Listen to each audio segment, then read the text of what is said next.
Yeah, sure.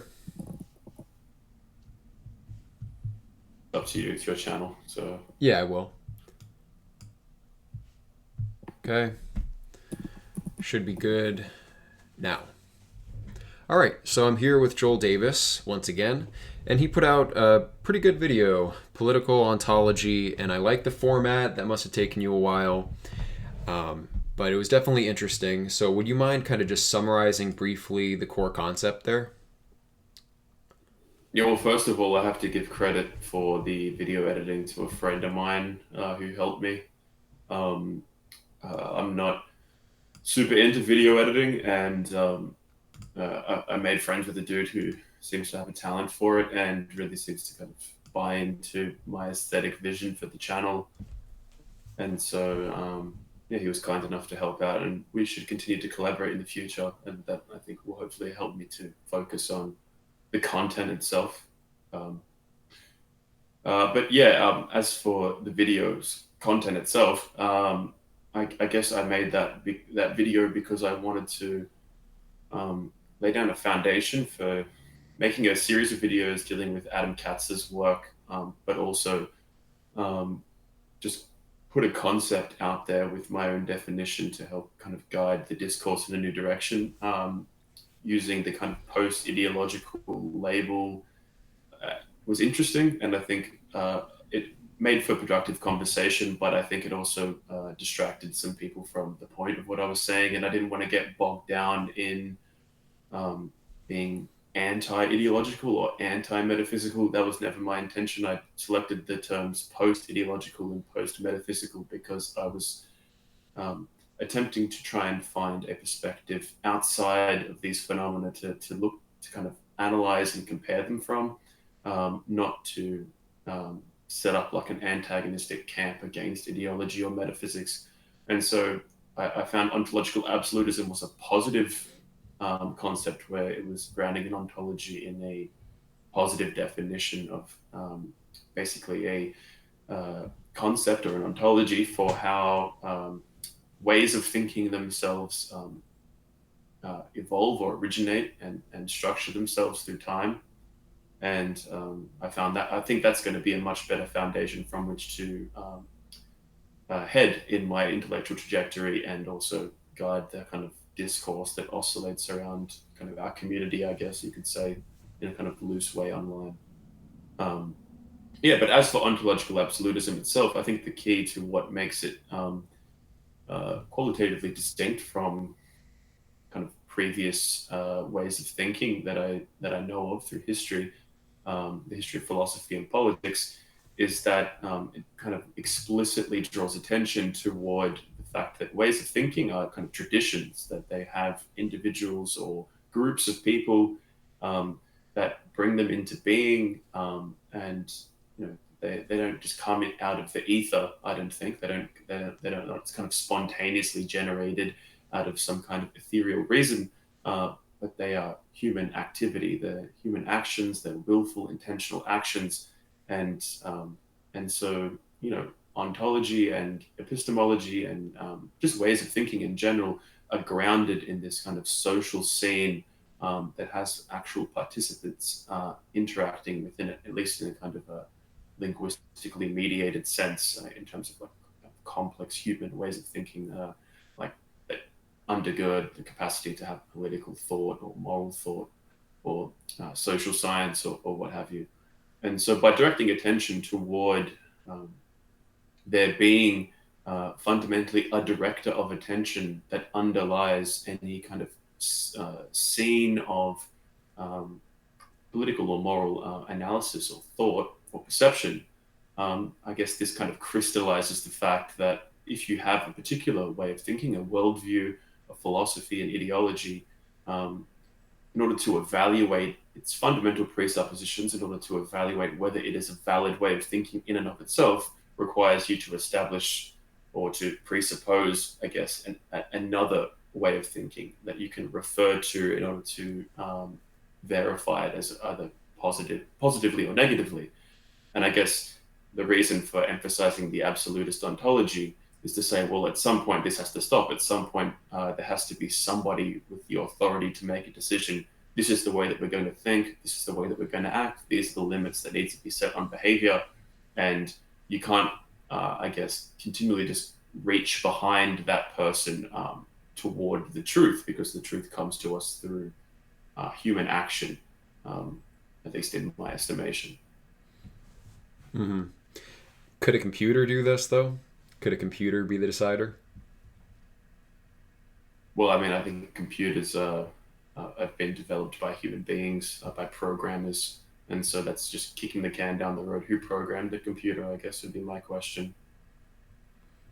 Okay, yeah, just getting at the point that the role of human will plays a privileged position in the establishment of these shared attentional spaces, certainly. But we can imagine other ways for shared intention to emerge. So we did talk about this a bit before we went live, and you recognize that there is a kind of circularity in this description, in that in appealing to the kind of personal, intentional nature of opening these in attentional spaces, and that is what discourse is, that is what language is. We're kind of stepping outside of the framework itself, because in order to describe the basis of language being this kind of establishment of shared attentional discipline, we are establishing shared attentional discipline to provide this kind of model. So there is self reference, and self referential systems often lead to forms of paradox.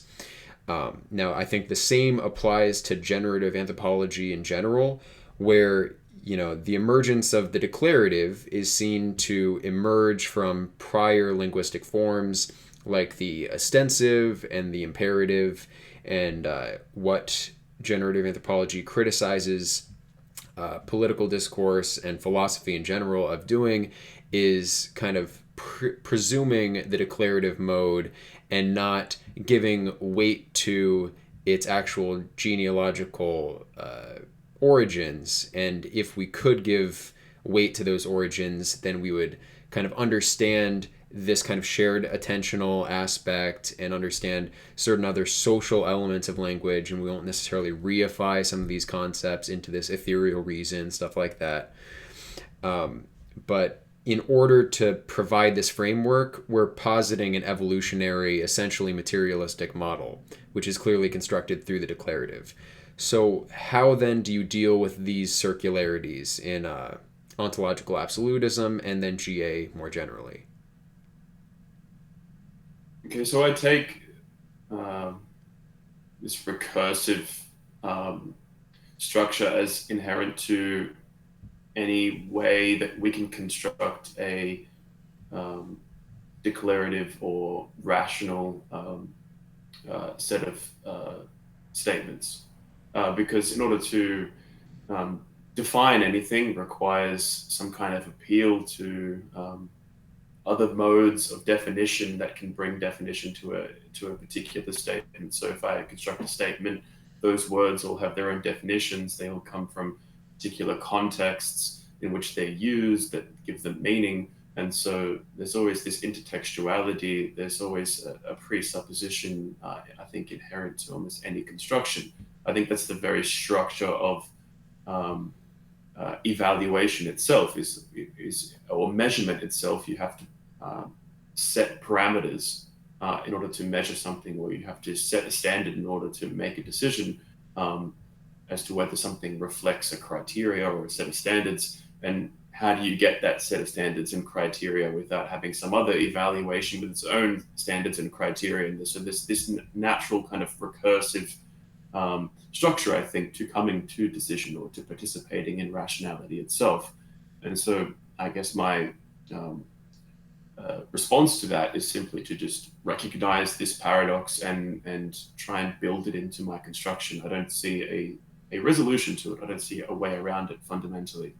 Um, and so, unless someone comes up with a way around it that I haven't thought of yet, I have to proceed as though there is this fundamental paradoxical structure, and um, taking that as a given, or taking that as a kind of as one of my kind of starting points to come up with a worldview.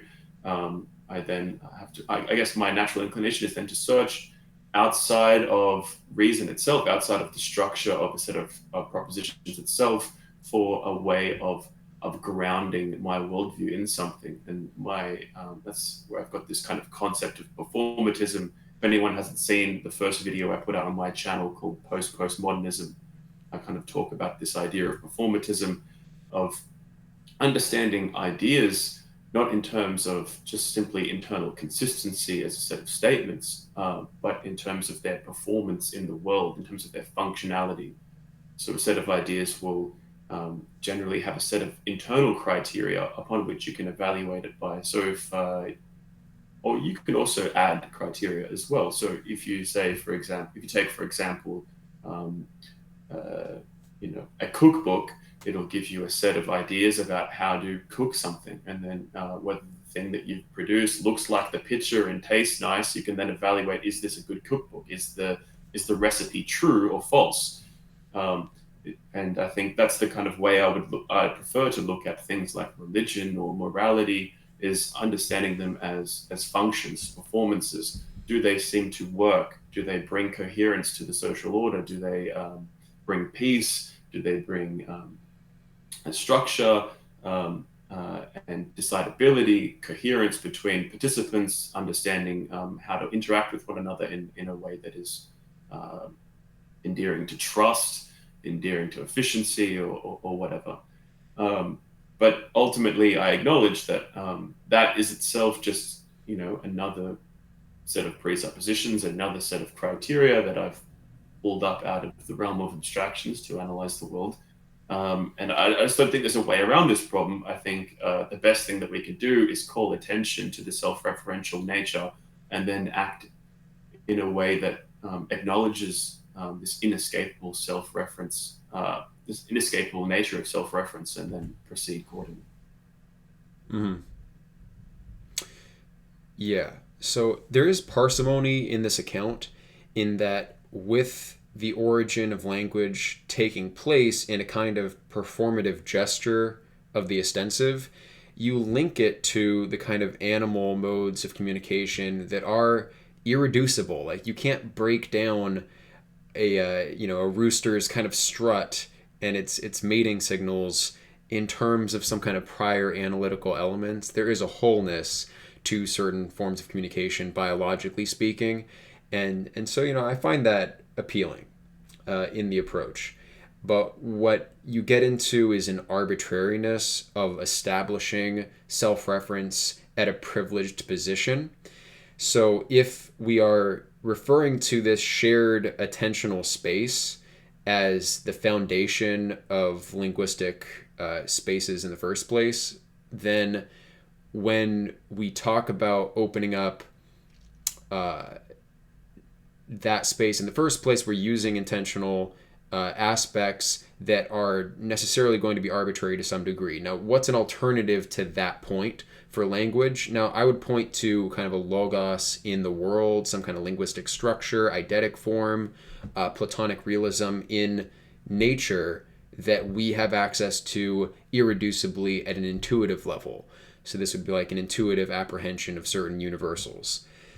And if you read my comment discussion with Ivan the Heathen, it's like a more subtle point than just that, but that's a way to simplify it. Now, if we reduce things back to these intuitive apprehensions of formal elements of the world, then it will ultimately be circular as well, but it's not starting from the same kind of point.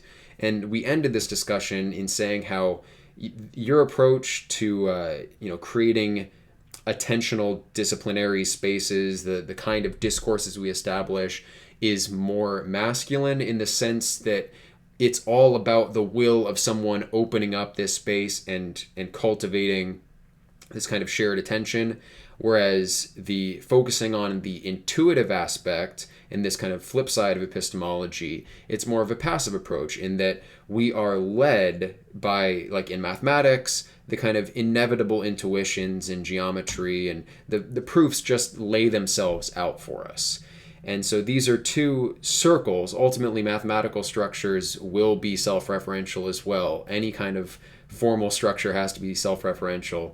I think you're right that we can't escape that, but we do have a certain degree of election in exactly how we define the borders of that loop. And one of the criticisms that I made about setting this loop with an individual intention is that we might overemphasize then the role of an individual's political will in an absolutist sense. So with formalism and setting up some kind of monarch or something, like a lot of neo-reactionaries have talked about, perhaps if we don't acknowledge these kind of pre-intentional logical or formal elements that allow for the possibility of shared intention, then we'll expect the sovereign to kind of just by magical fiat create certain kinds of order. It's like you want to definitely keep a balance between the very real emergent property of linguistic spaces and political authority, but then at the same time the contingencies of nature and human nature as well that make way for certain forms of attentional discipline and bar the way to others. And then before we go on, so Darren McStravick is saying, can this be broken down into ordinary language? It seems incredibly esoteric and vague. I'm aware of this, that it's difficult for some people to get into it because it's, been discussed by many people on Trudel Tom's Discord channel, that this and other blogs, that GA ideas, and they were hard for me to get into. And so if you don't have a background with the reading, it's kind of tough. But in that spirit, just trying to make way for other people understanding it, can we break this down and go back and just reiterate what is this notion of shared attention? Like, what are we talking about here ultimately? Okay, so probably a good place to start is I'm using a particular definition of language, which is that language is a formal set of attentional directives. So if you think about how words structure your consciousness or how language structures your consciousness, I hope, realize that in the actions of communication and of linguistically mediated thought, that language is essentially a set of symbols that attach themselves to particular modes of attention that you can pay attention to. And so building upon this, I guess, definition of language, we move from that to understanding that there are groupings of attentional directives that Adam Katz defines as disciplines or disciplinary spaces. And so obviously physics, for example, is a particular disciplinary space where it has an internal syntax of particular mathematical formulas and constellations of signifiers that organize it into its particular mode of paying attention to physical structure in some kind of fundamental way. But basically every domain of human thought, of ways of thinking, kind of group themselves in this way into kind of categories that have an internal structure that is internally referential. So basically all we're just saying is that there are different contexts, really. And within a particular context, there are leaders, I guess. There are people who are the masters of that context, who are the first articulators of spaces within that context, or maybe even the context itself, or leaders in the kind of reproduction of the teaching and of that context to new adherents, to new participants in that context of thought. And so by coming up with this idea of the disciplinary space and this idea of attentional leadership, we're trying to draw attention to the fact that human knowledge emerges out of these social processes of people directing the attention of other people in novel ways, essentially disciplining their attention into particular configurations in order that a particular way of thinking can be reproduced, transmitted from one person to another.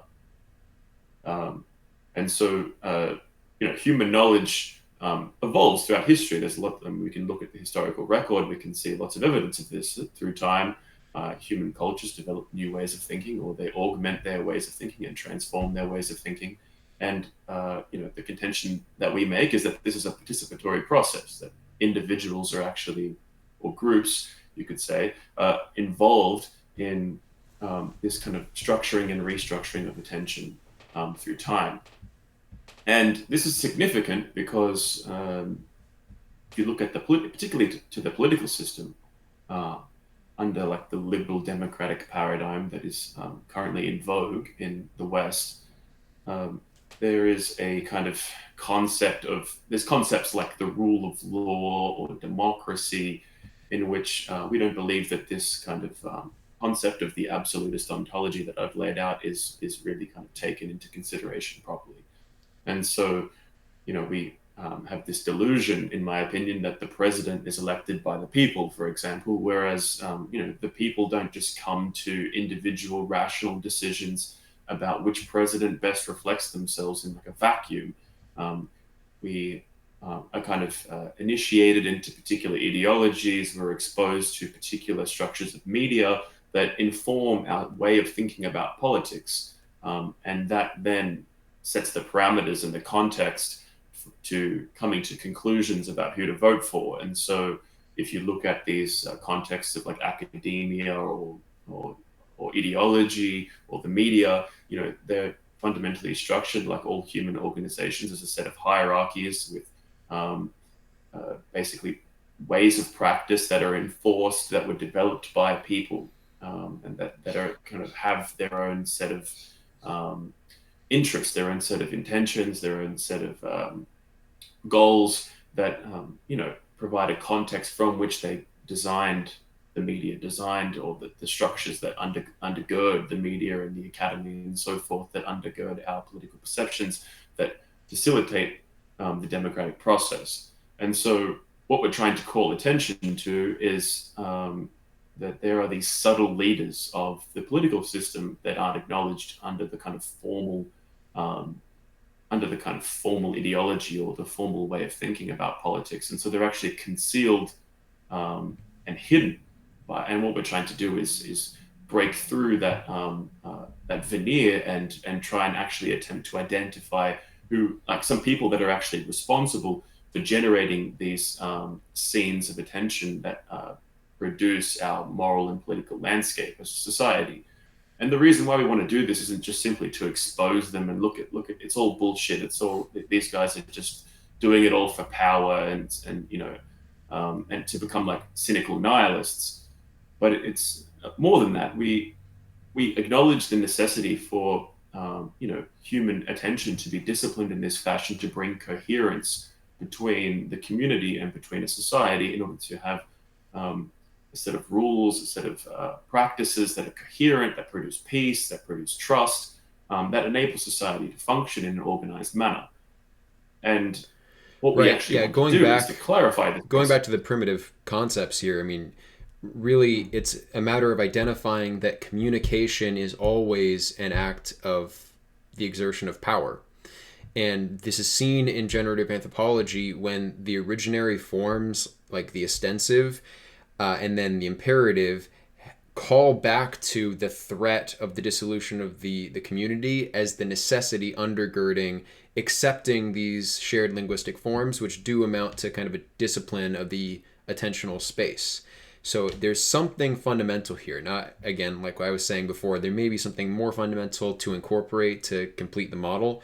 But it is definitely important to acknowledge that the tools that we have available for thinking were given to us by authorities and by people who had real power. And so, if you divorce this kind of analysis from politics, you're going to get ideological thinking where the tools of thought are kind of reified into these absolutes, and freedom and equality and things like that end up being taken as primary when clearly they're not. So Darren McStravick again asks, like, is there an introductory text?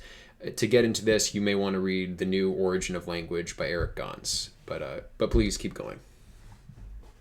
Yeah, well, to add on to that, the origin of language doesn't draw political conclusions. It just kind of lays out this fundamental framework of generative anthropology. The work of Adam Katz, which is probably the most successful disciple of Eric Garnes, the developer of generative anthropology, is explicitly political. Um, and so, I mean, you have to read, I think, Origin of Language to fully understand the context within which Adam does his work. But then Adam's GA blog, along with a set of essays that are published in the Anthropoetics Journal, which is the main journal of generative anthropology, written by Adam, kind of lay out a kind of political way of thinking that that can build out of generative anthropology, because generative anthropology, by kind of read kind of redesigning a kind of uh, fundamental event that inaugurates the human community in a way, it could be viewed as a kind of update or response to Rousseau and Rousseau's state of nature that kind of undergirds liberalism. Um, and obviously, like Hobbes and Locke have their own kind of versions of the state of nature in their writings as well, in which, the state of nature, there's this set of like savage, rational individuals that organize together into organize a state and generate basically a society between them based upon their own like rational self-interest. They transfer some of their own uh, rights and desires for power to the state, to then bind them all under a shared set of rules and practices. But this is, I think, absurd. Um, and so GA offers a completely different way of understanding the inauguration of the human community, whereby the human community comes into being through the mutation or kind of evenemential, which basically just is like a word that means happening within an event, emergence of linguistic direction of shared attention, in order to essentially mitigate violence that would ensue over kind of incompatible direction of desire toward a central object that a bunch of members of some primitive proto-human community would desire to appropriate. And so in this way, it kind of almost builds on Aristotle and puts a kind of teleology into the fundamental structure of language itself and of morality as serving this purpose of mitigating the desires within a community that would bring it into violence and disrepute to maintain social peace. Um, and I think it's a very powerful way of thinking. Um, Obviously, with what I've laid out with my epistemology, I don't see it as this is the truth in some kind of metaphysical sense. But if you want to set presuppositions, and you rightly point out, it does presuppose a kind of materialist evolutionary model. If you set the presuppositions under in a certain way, um, I think this follows on coherently from those presuppositions. You could set the presuppositions in a different way, and that might be interesting um, to explore where that goes. Um, but we do live in a materialist society. Most people believe in evolution. So if we're going to take the presuppositions that already exist, set them coherently, and try and inquire within the disciplinary spaces already operating in the society around us and bring them into clarity, I think this way is the best that I've seen so far. Right. And the only other like coherent alternative to this kind of evolutionary model would be something akin to a Platonic realist approach. And this equates to like the distinction between temporal A theory and B theory, where you're focusing on the developmental aspect of these higher forms in a causal sense, or you're referring to their place in some kind of higher linguistic system, higher metaphysical scheme. But we could get into that a bit more. Specifically, I think another potential presupposition that might be brought on this originary condition or event, as opposed to the actual like material evolutionary scene leading up to it, would be the emphasis on the individual's will. We talked about this before we went live, where when we describe how the person trying to initiate an ostensive gesture when the object is not present ends up leading to an imperative, because what was once like, there is rock becomes rock, give me rock. And the way we have to describe it using the declarative seems to impute onto these subjects the kind of intentionality that we experience in the declarative mode.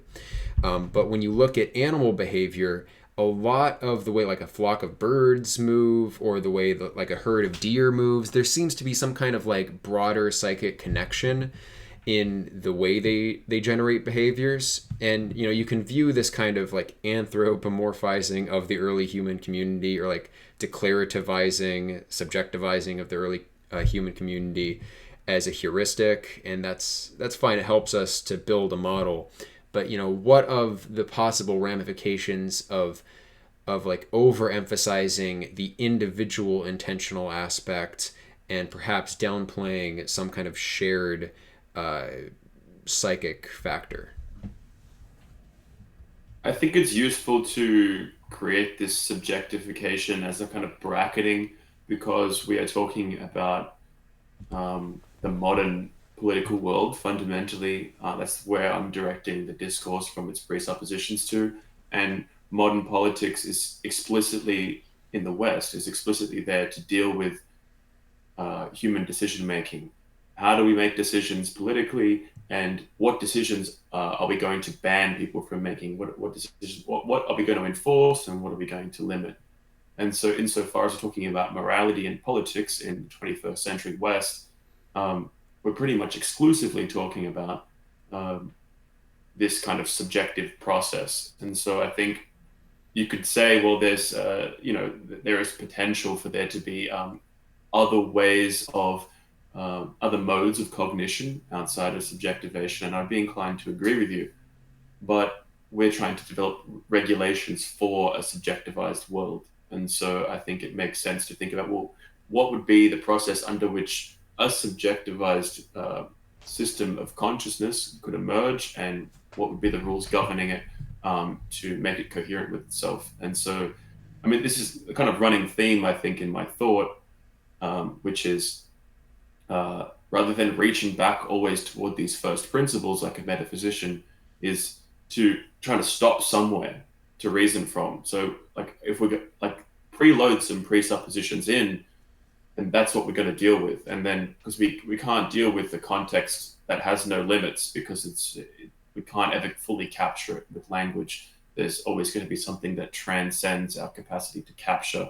At least it seems like there will always be, unless we can find some kind of universal discourse, which seems pretty far fetched. So, in order to kind of work with what we have to kind of set limits and capture within those limits. And so, I think in terms of governing human behavior, these limits make a lot of sense. Yeah, right. And that's fundamentally what the phenomenological method is bracketing certain modes of conception and focusing on what we actually do have access to. Now, this isn't a phenomenological approach in terms of like positing this particular kind of evolutionary model and a model of, individual intention. But, there are elements of contemporary political culture, like the meme aspect of things, that kind of seem to run counter to this overemphasis, perhaps, on the individual establishing intentional spaces. Like, sure, there is a creator of the meme, but it certainly transcends any one individual or even a set of individuals. These archetypes seem to bounce off of one another in some kind of metic space, and it do exert a large influence. So how would you capture that phenomenon in this worldview? Yeah, so I mean, again, when we're talking about morality and politics, it it is important to capture and clarify meaning in ways that isn't as necessary when it comes to something like art or humor. It, we don't really need to know exactly what the musician's intentions were when he made a song to gain an appreciation for it. We could read other things into poetry than what the author intends. And that might be kind of cool. An artist might want to kind of conceal their intentions as much as possible to allow that creative um, interpretation to proliferate in the interpretation of his artwork. Um, and obviously, I recognize that. But when it comes to something like law or politics, um, it is very important that we disambiguate meaning as much as possible to provide clarified rules.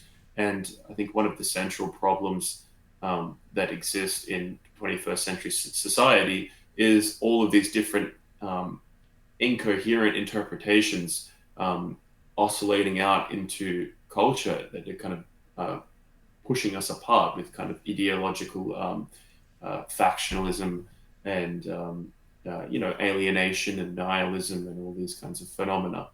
And so the only way that I could think of with which to capture meaning and ground it back into some kind of coherent structure is to search for an origin, and search for an original intention with which to contextualize that meaning.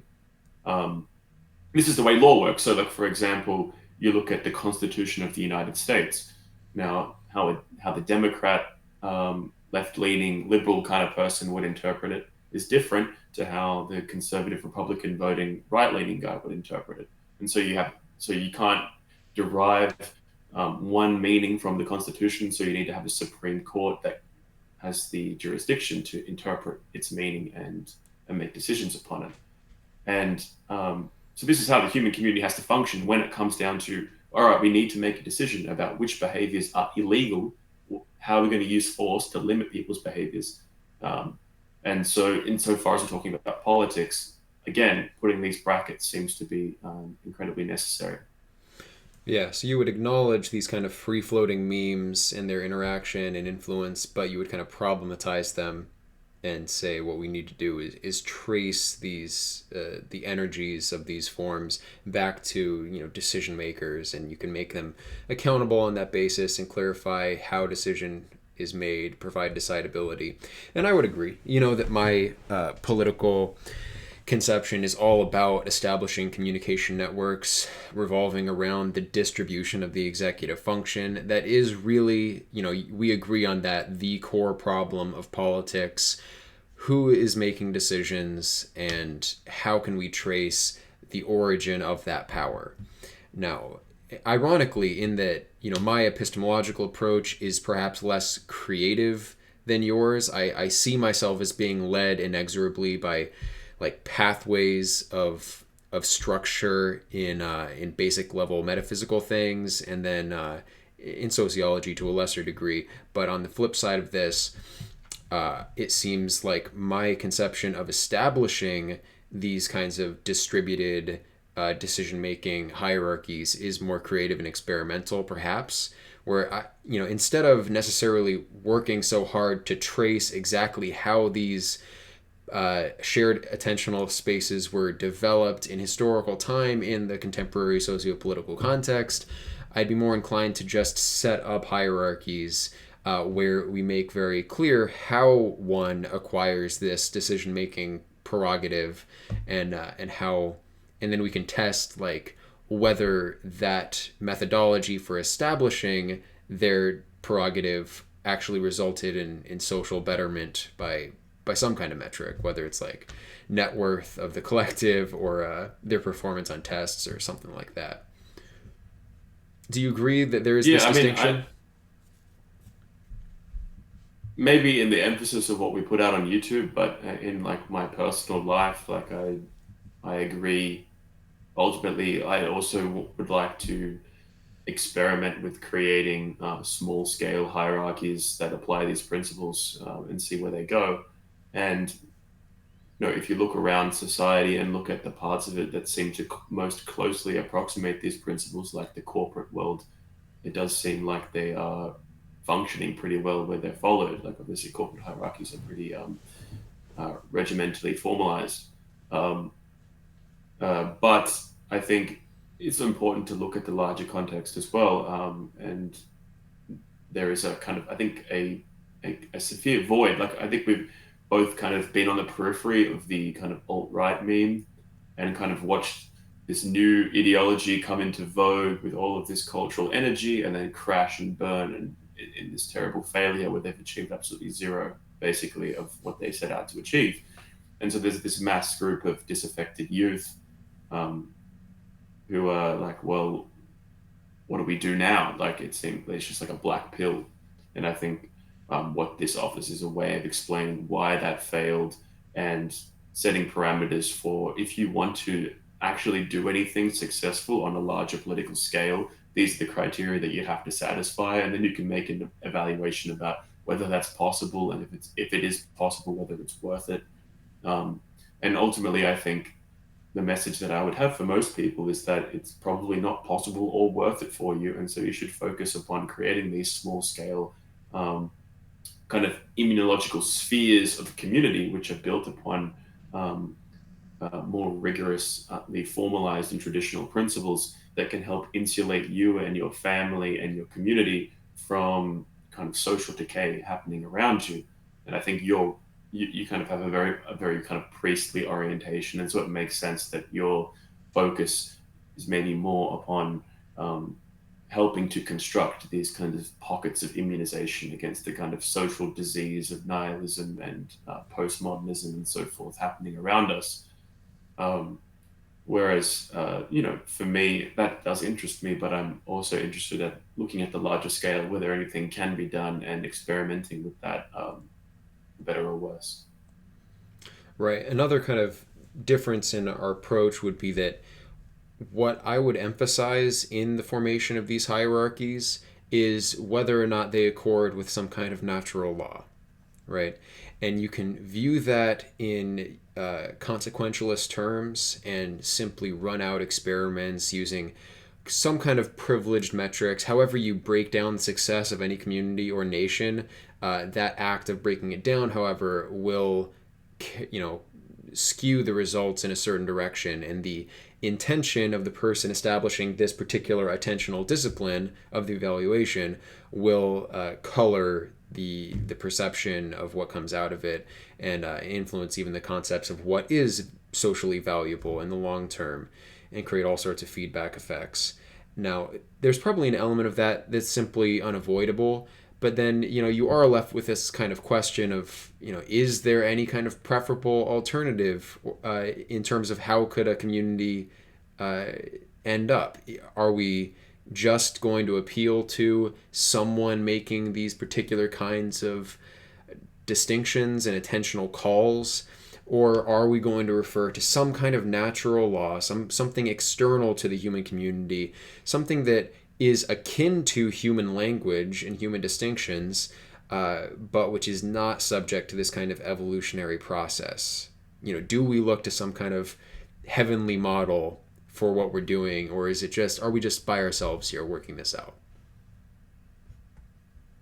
Uh, I think that there's some utility to that approach, but that's probably the wrong way of thinking about it, if you're going to think about it honestly. But I kind of fall back on just simply aesthetic preference, like what um, ultimately is that worth fighting for? Like, would I be willing to stake my claim to that? And then there's a bunch of criteria that I could use to rationalize that, of course, but um, that does seem to be what it comes down to in my own self-analysis. And I think you can ground that in an evolutionary model. Like you look at like Kurt Doolittle's work, and he kind of goes to kind of great lengths to articulate the different, group evolutionary strategies of different, ethnicities or whatever. And I definitely think there's some truth to that. I know Kenneth Brown's quite into that as well.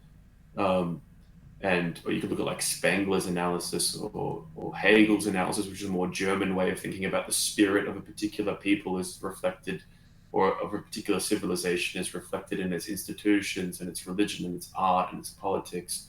And you could look around yourself at the kind of cultural historical tradition that you find yourself in, and try and embrace it and accept it for what it is, and live a life that kind of reflects the kind of legacy that you're a part of, that flows into you and from you, and therefore through you, and then you can like buy into this larger concept of identity, um, Hmm. and that's quite But if influential your in the way I approach think as is well. if your approach is so genealogical here, how do you avoid anything other than essentially like ethnic separatism? Well, I mean, I think you can look at it two ways. I'm like ultimately the majority of my background is Anglo-Saxon, and what seems to define Anglo-Saxons is this kind of global empire that we've set up. So we seem to have this inclination to expand and integrate ourselves with the world and interface with the world in some way. And so I don't think ethnic separatism actually makes sense based upon my own ethnicity in that sense. But building on from that, uh, you know, I think in some case it really just depends on the individual and your own preferences. But I think if you look at the history of humanity, ethnicities aren't set in stone. They're themselves historically emergent phenomena that reflect political organization, not just geographical and genetic organization, but obviously that plays a factor as well. And and so it seems as though we're transitioning to a kind of different mode of political organization, far more globalized mode. And I think we'll move to a different, well, I think ethnicity itself will mutate and change through time. That's not controversial. I think it will happen faster than it has in the past. And and so, if you're looking into the future, I think it's starting to make more sense to adapt from thinking as an Anglo-Saxon or a German to thinking as a European or something, or thinking maybe even as a human being. And there's different domains of analysis. And you could live in a particular city, and that might have its own culture. And so, in a particular way, that's really important. I know people in England, for example, you'll have like cities that are like 20, 30 kilometers from one another, and they have completely different accents, different cultures, distinct personalities from one another. But then over here in Australia, you can travel, for 2 days to another city, and everyone's basically the same. And so it really depends on your individual context, I think. Hmm. So I guess the question is, why are we participating in the political discourses established by those establishing our shared intention in our particular context, except for genealogical reasons, because it's where we are, it's our particular location, it's our history.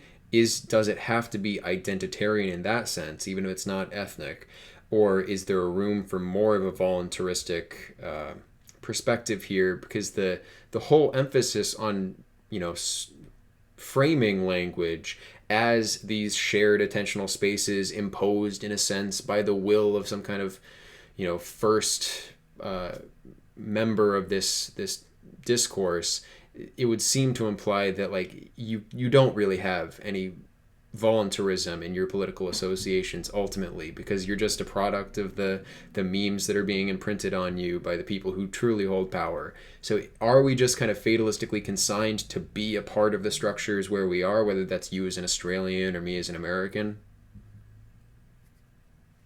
Well, I think there are some things that you don't have control over, and some things you do have control over. So I don't have control over my ethnicity or the country I live. I mean, I can move countries, but at least where I was raised, the accent that I have, um, you know, and there's certain things about me that are quintessentially Australian. I didn't choose that. It just like I think Heidegger's idea of us being thrown into our lives in a sense with all of this cultural historical baggage and trajectory behind us. We don't choose any of that. And so for me, it makes sense to look back upon it and try my best to accept it voluntarily and live in such a way as to, um, properly reflect, and make sense of that trajectory. But we could also choose to be, I guess, inauthentic in a Heideggerian sense and deny all of it and try and be something different.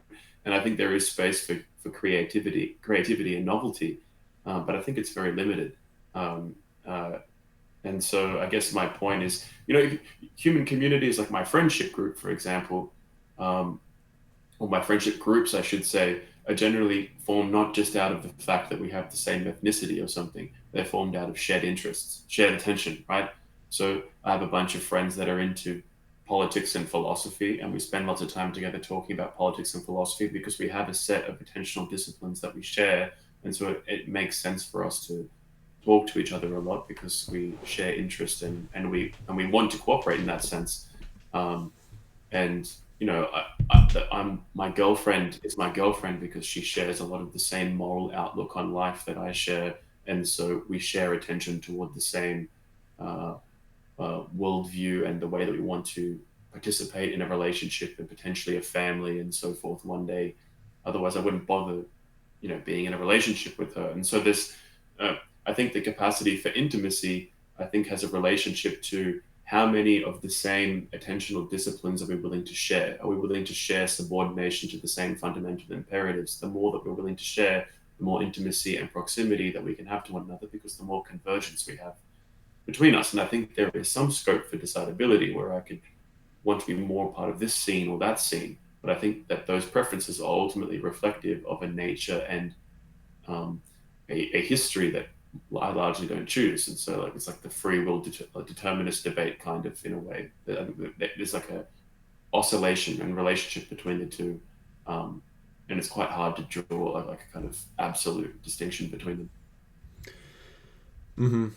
Yeah. And then in those domains where we do select the targets of our attention and constellate around these with others, what kind of criteria ought we to look to in terms of, like, is it simply a matter of aesthetic preference, or like when it comes to these kinds of sociological analyses, are we supposing in this frame of reference some kind of reference to a structure that is independent, or is it, I mean, I'm just kind of highlighting the distinction between the kind of rational structure versus willful structure of the world, and clearly both play an element, play a role.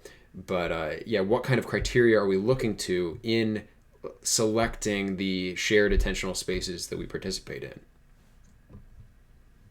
Well, I think there's some pre-established traditions in the Western philosophical tradition, and just in Western culture in general, that set up, you know, kind of a set of ways of thinking about this problem.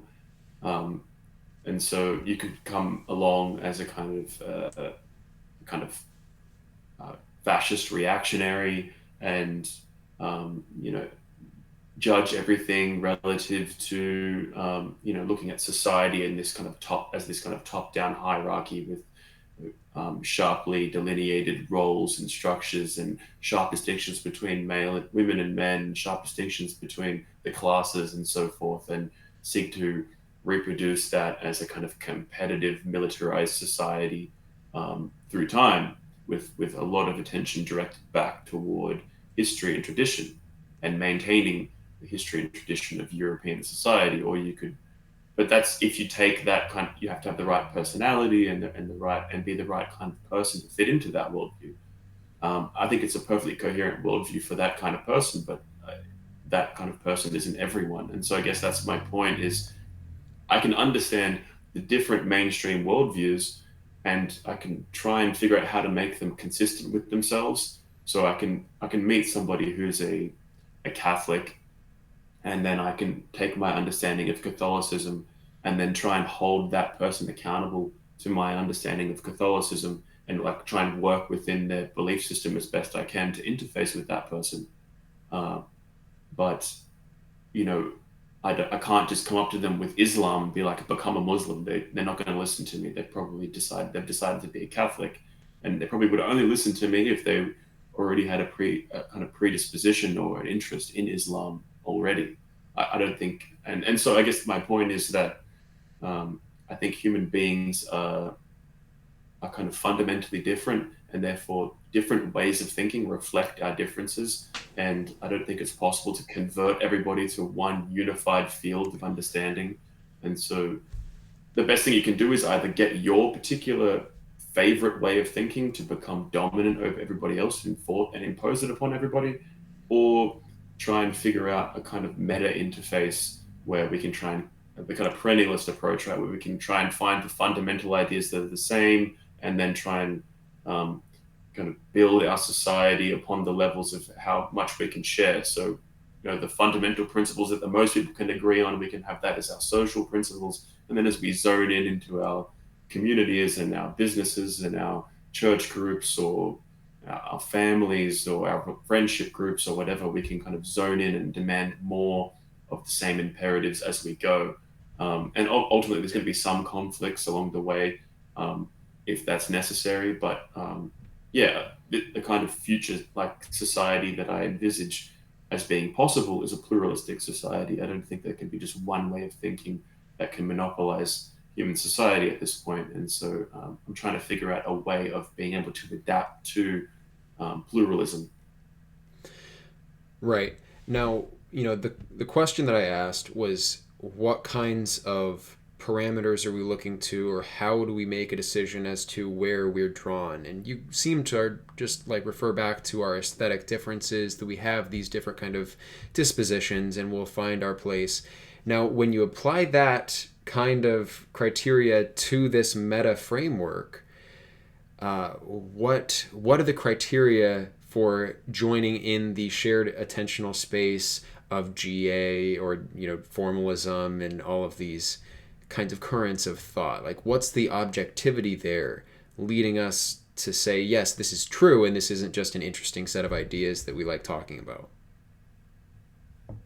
Well, I guess I would appeal maybe to functionality. Like, does it help us understand um, the kind of historical process of uh, political and moral evolution? And I think it does offer a way of making sense of why history has unfolded the way it has in a way that is unparalleled to any other way that I've tried to think about it. And so, in that sense, in terms of the proof will be in the pudding, I think, if these ideas are applied, how successful are they?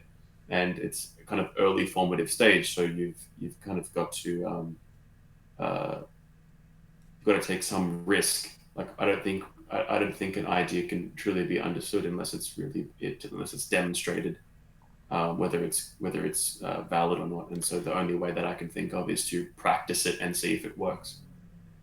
And when we define a system like that working or not, we're looking to what kinds of measurable variables? So well, so you've got the internal consistency. So what is it trying to do? Does it do what it sets out to do? So you set brackets and set a kind of function. This is what this idea is supposed to do, and you can measure it by that. And then you can try and develop the larger reference, which is what kind of things am I trying to do?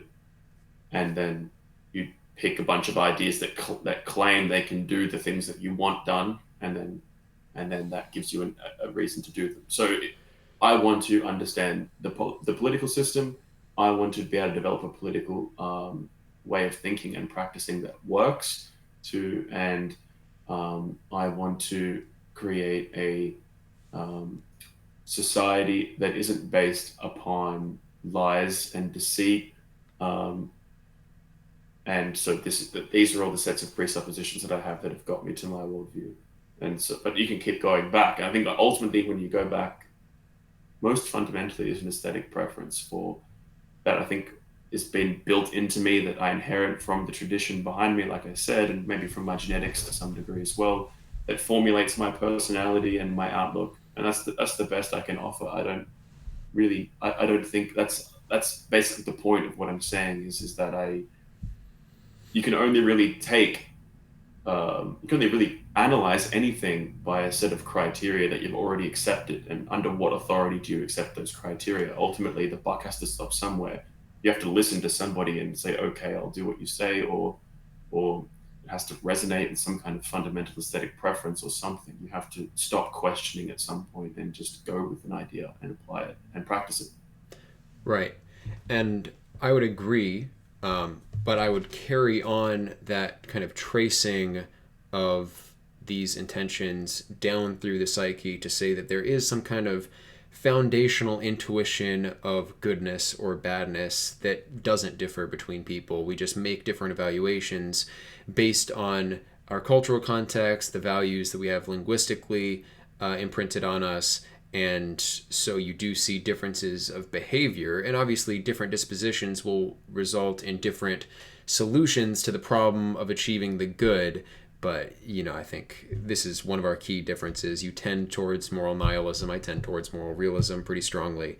And so, if you're ultimately going to appeal to an aesthetic preference, Well, how is it that this aesthetic preference is generated? Is there a logic to it? Is there something more foundational than it? Or is this just the bedrock of analysis and we can go no further? Well, if you look at like Nietzsche's understanding of the good, um, Nietzsche points out in the genealogy that that the good can be contrasted with both bad and with evil, and that there are these entirely different historical understandings of the good as a result. Master morality, slave morality, um, and and so I guess my point is, if you've got more than one that seem to work, like two different people seem to have completely different interpretations of the concept good. Um, you could say, well, they're both aiming towards the good, but if they're interpreting the good completely differently, then what does it matter? I think ultimately there's still all hostile interpretations to one another, and I would say pick an interpretation and if you sincerely believe in it and defend it and against other interpretations. But I think we have to be realistic. Um, uh, if you can take over the entire world and impose your worldview on the entire world, maybe that's a good thing. But it's probably not possible. I think what we're finding, people that have our orientation, that find themselves on the reactionary right, loosely affiliated, that want to live in a more traditionally minded manner, that have an understanding of history and see the state of society as it is now as being kind of fundamentally flawed or sick in some way, and kind of countercultural in that sense, in a very like deep way. Um, we have to kind of come to terms with the fact that our way of thinking isn't what's operating right now for whatever reason. We could talk about the reasons why, but it isn't operating successfully at the moment in the aggregate. So we have to figure out a way of coexisting, I think, at least until we develop enough resources and power with which to reassert ourselves, if that's ever possible. Um, and so I guess it's just realism, basically, not in like the philosophical sense, but in terms of realism, it contrasted with optimism, or pessimism. Um, so I mean, that's basically how I feel. I mean, I would love to enforce the way I think over everybody else if I could, and make everybody live underneath my dictatorship of the world. If I could, I'd do it, but I can't. So it's just like a silly delusion. And so giving up upon this kind of narcissistic delusion and saying, okay, I have to live in a world in which I don't get to make all the decisions. This is my response. Hmm. Okay. Well, I think you're influenced by like Saucer's linguistics.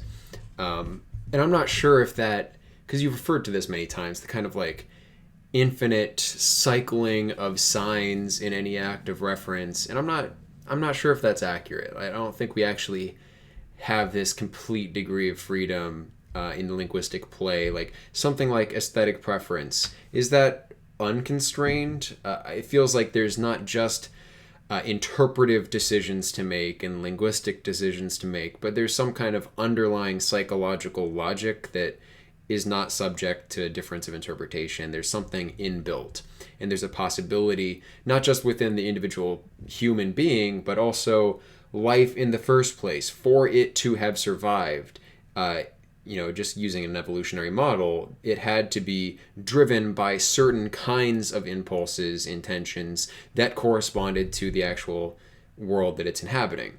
And it's these basic intuitions of good and bad that I think moral realism is founded on. So let me just hone in again on this notion of aesthetic preference.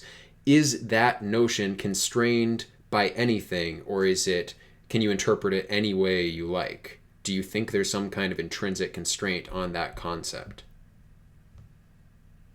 Yeah, I do. I don't think I choose when I'm disgusted. I don't think I choose when I'm in awe. These things seem to just happen to me, at least in my experience. Um, so I don't have like the delusion that I have the capacity to decide about how I feel. Or about my own fundamental nature. I only have the decision, basically, of how to respond to it, um, how to try and inquire into it and clarify it as best possible. And so that's how I see my worldview. I'm not a Derridian. I I take influence from Derrida. I think he's a very important thinker to understand. But I'm not a Derridian. Obviously, I wouldn't be expressing something like an absolutist ontology if I was a Derridian. It's a massive difference from a kind of post-structuralist. It is attempting to stop, like to capture meaning at some place and stop it somewhere, but it's a different attitude toward the capture of meaning. Um, than the ones that Derrida criticized. So it's like a response to post-structuralism in that sense. Right. As for But like because this it's infinite chain of signification, obviously that's entirely. I mean, there are constraints. Like we aren't these Kantian disinterested subjects that are just sitting here pondering purposelessly, like like in this infinite series of questioning. We come preloaded with these desires and intuitions that we're thrown into that we don't choose.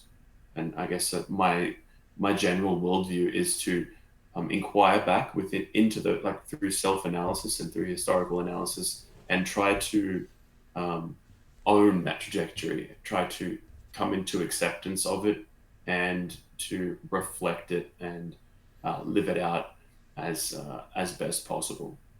Find the narrative that makes sense of your life and seems to um, uh, give it purpose and meaning and structure as best possible. I guess there's just an irony here how that doesn't translate into moral realism, because I guess you would refer back to the individual having access to these simply given aesthetic preferences and then making sense out of the world in accordance with these and in accordance with the things that are imprinted on us. But part of generative anthropology is accepting that man has a social nature, and the way that we evaluate our circumstances has to do with networks of value structures that are irreducibly social. And so when you come to aesthetic preferences, how do you not say that they are given not just for the individual, but given in an absolute sense that there is a human good that can theoretically be reached? Well, I think the concept of human good of moral realism is itself. I think it makes sense to think of it in terms of it serving a function. Like how does moral realism function? If you believe a set of moral presuppositions, that enables you to interact with the community in a way that is coherent and peaceful and trustful and so forth, as I said earlier. And so, if moral realism was true, it would work. And so, insofar as it works, we can say it's true. And I don't really have a problem with that. I don't want to sit or I'm not like, as I said, I'm not a postmodern cynic trying to destroy everybody's worldview. I'm trying to basically fix my worldview from being in a kind of nihilistic postmodern cynicism and reconstruct it in kind of in the same sense model the wider culture's capacity. How could we actually reassemble it out of this psychological space of postmodern nihilism and cynicism?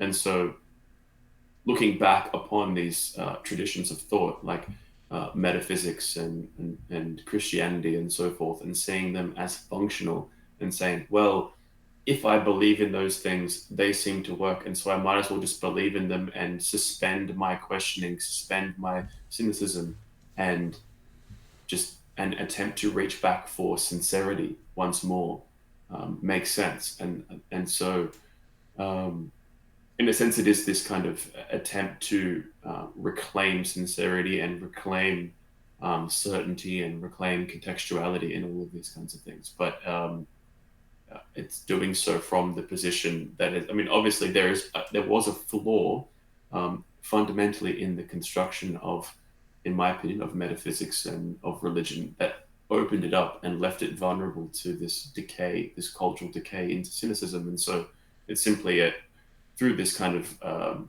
reflection, it's a way of trying to like reverse engineer that process and reinstill order and structure and coherence where disorder and deconstruction has occurred.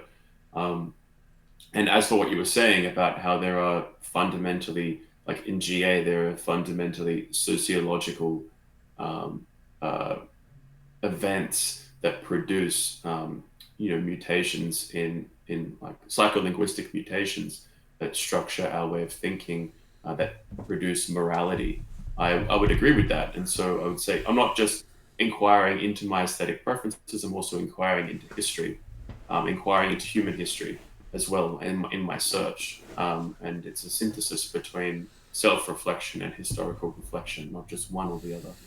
Yeah, but then I would extend that one step further and say it's not just self and historical reflection, but reflection on the possibility of this historical development in the first place. And that to me speaks of some kind of moral loading to reality itself. The fact that such a distinction was possible and that it could be recognized socially and all of this. But yeah, I mean, we've Yeah. articulated this core difference probably enough. But to just reiterate my core disagreement one more time, just so people know where I'm coming from, if we set this recursive loop of self-reference of the system to the individual opening up intentional spaces and the communal kinds of meaning that we deal with, then we're never really going to have access to what kinds of structures were present in reality that allowed the earliest kinds of signs to operate, to allow for the formation of symbols. Now, it's not like, this is not explored at all in Terence Deacon's book, The Symbolic Species. He articulates how it is that neurologically we can have certain kinds of patterns identified across time, and then these can be mapped onto a symbol. And he defines very strictly like how it would occur that the first sign or symbols rather actually emerge, and therefore how language was possible. And so, that's an example of this kind of thinking, but that's using the declarative mode. That's accepting this is a scientific, technical description of a material reality, and it's not really the kind of frame of reference that you're outlining here. Although Eric Gons does make reference to it, and this is the direction I think that I'm pointing, where if you continue the process of analysis in any of these basic concepts, we're not so kind of isolated in our own intentional intensities as it may seem. I think that there is evidence of underlying syntactic similarities between the information that we're receiving from the world and the information that we have a priori available to us in our own mental structure. And I think we can deduce some things about the greater reality in this kind of absolutist sense. And so, ironically, I would characterize my position as a kind of ontological absolutism, in that there is this kind of monopoly on truth that is given by reason, which is the highest level kind of system of relations in the mind. Like everything that we could possibly deduce, everything that we can possibly think about, whichever interpretive framework we're using, we're always going to have these same basic properties, the metalogical laws, the laws of logic, these reason, right? This is present, this is objective in anything that we deal with. And so that's where I want to go personally in my research. Although, your project in opening up all these kinds of sympathetic ways of interpreting other structures of meaning is certainly, valuable. But I think if we don't moderate between these two positions, either, I will be sitting there studying Chris Langan's CTMU and scratching my head and doing nothing, or you will be, communicating with all various groups, and ultimately, like, what are you going to tell them is true? What are you going to have to give them as this hard and fast, like, this is the worldview? And maybe you don't think you need that, but I think there is a marriage here that needs to happen between these notions, the masculine and the feminine approach. Well, I'm definitely sympathetic to um, empiricism. I'm sympathetic to trying to develop like a formal system of understanding in general that functions in a way amenable to like, the sciences. But I think I think that doesn't ultimately deal with the capacity for newness, for creativity, for novelty, because uh, these kinds of metaphysical structures are always inherently static. Um, they emphasize obviously being over becoming, and so because of that structure, they are not adaptable and aren't dynamic. And so I think there needs to be an injection of novelty and dynamism simultaneously. I think human uh, history is evidence of this fact as human society constantly adapts its understanding, expands its understanding, psychological space expands. I don't think we can ever formally close reasoning. I don't think we can ever finish the project of metaphysics or philosophy. I think it's going to be this continual dialectic that continues to um, progress and adapt through time. And so I am trying to build that kind of evolutionary adaptation into my construction. I'm aware that that's a very Western way of thinking. Um, uh, and that's one particular way of thinking, but I am a Westerner, so it makes sense that I would think in this way. I'm not going to try and be somebody I'm not. I'm going to try and create what is a 21st century Westerner supposed to think. What's the next logical progression from where we are now? Where's the next step? What's the next phase? And trying to imagine that rather than trying to get outside of the historical process and come to some kind of eternal stasis with reason and a perfect construction. Um, so, I mean, but I think through the process of striving for that perfect construction, then it feeds back into this dynamic. And so I don't see that as a problem. I see it as No, mutually reinforcing as yeah, well. and there seems to be paradoxical relations here, like the structure of becoming that you describe has a being in insofar as you're able to articulate it as a structure of becoming, and the dialectic itself has a being. There's kind of the static elements of the formal relations of these systems as they develop that we can model. Whenever we model them, we suppose that there is some kind of stasis and regularity to these evolutionary systems. But then on the other hand, every time there is an iteration of the kind of highest level general statements, metaphysically speaking, that ends up influencing other possibilities of it ends up opening new kinds of fields, scientifically speaking.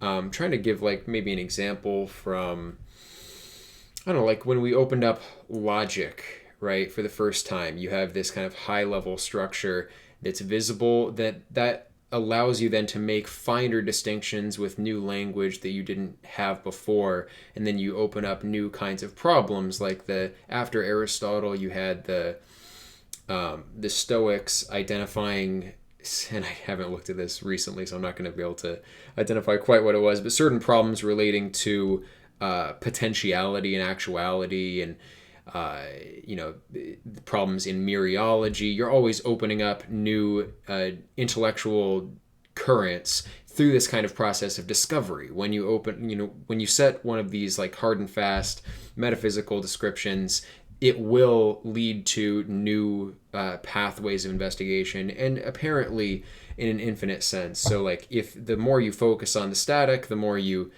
open up the dynamic, and the more you try to describe the dynamic and focus on it conceptually, the more you end up creating a static model of it in order to preference that as the model of what's happening ontologically. So these are some interesting symmetries, but I think we've gone on long enough. There's enough to chew on here. I doubt we could add much to this, but if you wanted to close, maybe summarize where you're coming from. I guess in summary, I guess a good place to conclude, also from following on from what you're saying, is that to set up these binaries, like, and obviously this is insight from Hegel, uh, in order to define and differentiate between like two opposites, like a piece of of each other's definition has to bleed into it to like make them intelligible as a distinction. You set up if you negate a concept with another concept as a piece of that concept in its negation, and vice versa. And so, trying to set up a binary and then picking a team, um, is kind of silly as a result, because that's just that's basically built into setting up binaries. It's the necessity for a duality. And so I guess like that's basically where I'm at with philosophy, is recognizing all the reasons why we started doing philosophy 2,500 years ago, and it's still nowhere near finished yet, because all that it does is just bring up more and more paradoxes, more and more um, episodes of self-reference and the problems that self-reference cause. And so I guess uh, that opens up the space for why I think we have to move outside of some kind of philosophical construction, in order to generate a way of thinking and being for our own lives. Ultimately, we have to make a decision and accept something, a set of principles, and then live accordingly. And so that's why I see the truth in ideas, that probably the best place to look for it is in its performance and in its functionality, because that's actually practical. You can actually do something and then assess whether what happens is what you intend or not. And that's how science works. And I think that's how we should approach our lives in general, is to believe in something, pick something, and hold it to its own account, as best we can. And I think that's how we put all the pieces back together of our crumbling civilization, is rather than finding reasons why everything's wrong and not perfect, instead try and clarify the ways of thinking that already exist as best possible, to bring them into coherence with themselves, to and so that, that things function as they're supposed to. Like, we have a government that violates its own presuppositions. We have hypocrites everywhere, and I'd like to see people held accountable to the ideas that they themselves profess and justify their authority in society with. And so, I'd like to conclude. I'll steal this idea from Moritz. He's calling him Moritz Bieling. For those who don't know him, he's come up with this idea of calling himself a meta prophet. He claims to be converting people to their own ideas, and I think that's a cool way of thinking, and that's something that I'd like to aspire toward myself. Yeah, and I do agree with Hegel that any antithesis is going to have some kind of synthesis. So, yeah, there's truth in all of these positions that we have to respect, even the ones that seem to be actively harming us. And I think that's the most important kind of ethical takeaway that I've gotten from your perspective. Kind of let's drop this animosity about globalists or some other kind of minoritarian elite, and really just try to take people in good faith within their own system, and understand where they're coming from. So I would never disagree with that, but at the same time, I'm not going to stop looking for this kind of absolute truth or something like it. So thanks for coming on, Joel, and we'll talk again soon.